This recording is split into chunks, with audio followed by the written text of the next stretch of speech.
بسم اللہ الرحمن الرحیم۔ السلام علیکم۔ پہلے زمانے میں ایک بادشاہ تھا۔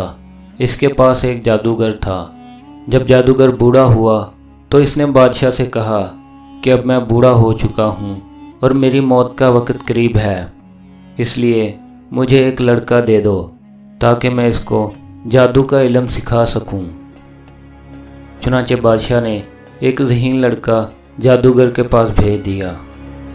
جادوگر اس لڑکے کو جادو کا علم سکھانے لگا۔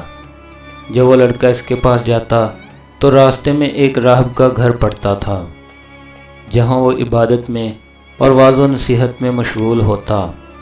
وہ لڑکا اس کے پاس جا کر بیٹھ گیا اور اس کی باتیں سنی تو اسے راہب کی باتیں پسند آ گئیں۔ پھر اس کا یہ معمول بن گیا کہ جب وہ جادوگر کے پاس جانے لگتا تو پہلے اس راہب کے پاس جا کر بیٹھ جاتا اور اس سے دین کی تعلیم لیتا۔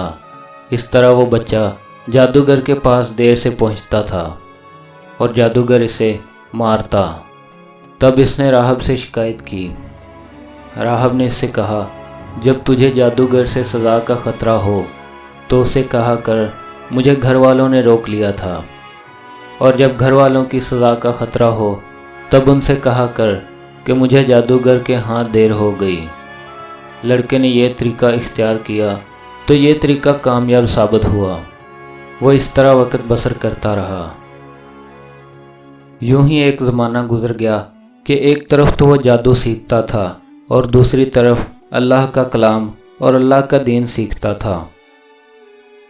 ایک دن یہ دیکھتا ہے کہ راستے میں ایک زبردست ہیبت ناک سانپ پڑا ہے، جس نے لوگوں کی آمد و رفت بند کر رکھی ہے۔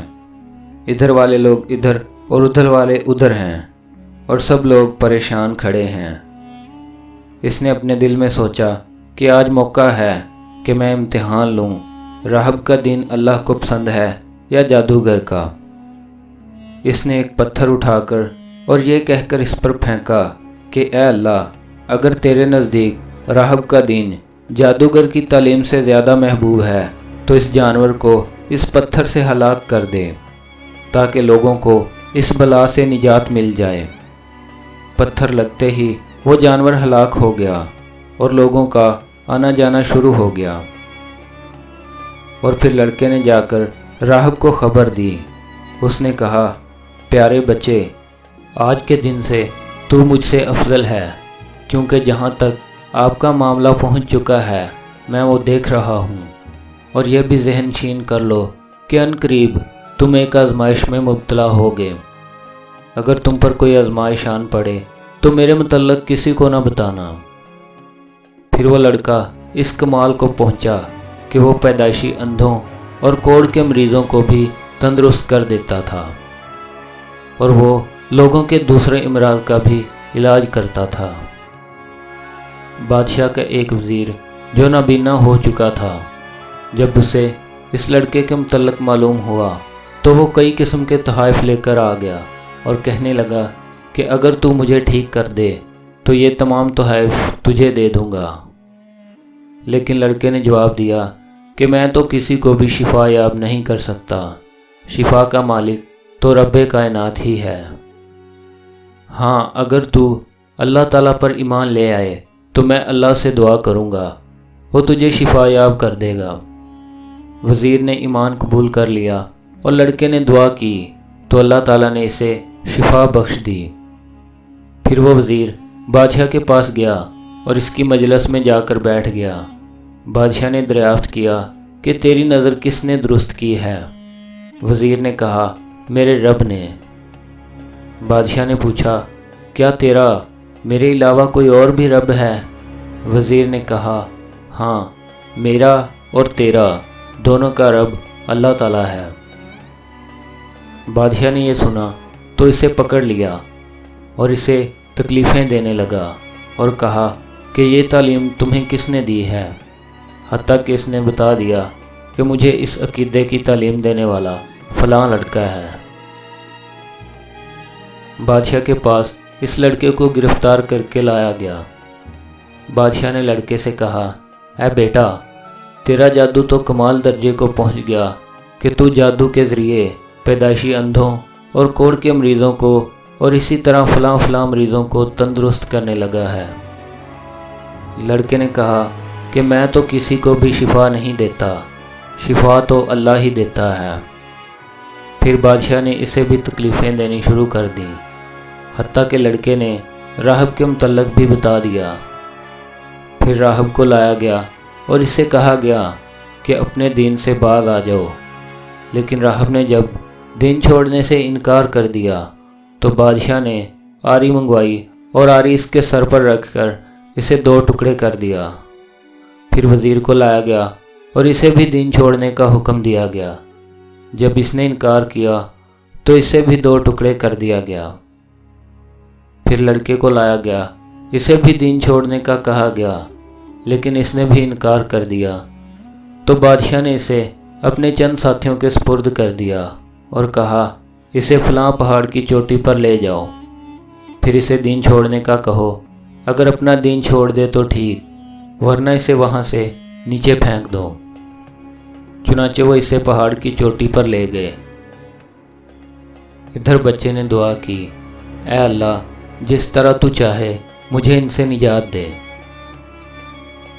پھر پہاڑ کانپنے لگا، وہ سب نیچے گر گئے اور وہ لڑکا صحیح سلامت بادشاہ کے پاس آ گیا۔ بادشاہ نے پوچھا کہ تیرے ساتھی کہاں ہیں؟ تو لڑکے نے کہا اللہ نے مجھے ان سے بچا لیا اور انہیں تباہ کر دیا۔ پھر بادشاہ نے اسے دوسرے چند لوگوں کے سپرد کر دیا اور کہا اسے کشتی میں بٹھا کر سمندر کے درمیان لے جا کر اسے دین چھوڑنے کا کہو، اگر دین چھوڑ دے تو ٹھیک، ورنہ اسے سمندر میں پھینک دینا۔ وہ اسے لے کر سمندر میں پہنچے اور دین چھوڑنے کا کہا۔ بچے نے دعا کی کہ اے اللہ، مجھے جیسے بھی تو چاہے ان سے بچا لے۔ پھر کشتی الٹ گئی، وہ سب غرق ہو گئے، لڑکا پھر بچ گیا۔ لڑکا بادشاہ کے پاس پہنچا، بادشاہ نے اپنے لوگوں کے متعلق سوال کیا تو لڑکے نے کہا اللہ نے مجھے ان سے بچا لیا۔ پھر لڑکے نے کہا اے بادشاہ، تو مجھے اس وقت تک قتل نہیں کر سکتا جب تک مجھے قتل کرنے میں وہ طریقہ اختیار نہیں کرے گا جو میں تجھے بتاؤں گا۔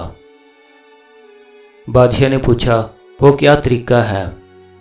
لڑکے نے کہا تو تمام لوگوں کو ایک میدان میں جمع کر اور مجھے کھجور کے تنے پر پھانسی پر لٹکا دے، پھر میری ترکش سے تیر نکال کر اسے کمان پر رکھ، پھر یہ کہہ بسم اللہ رب ھذا الغلام، کہ میں اسی لڑکے کے رب یعنی اللہ تعالیٰ کے نام کے ساتھ اس لڑکے کو قتل کرتا ہوں، پھر وہ مجھے تیر مار دے، جب تو ایسا کرے گا تو مجھے قتل کر لے گا۔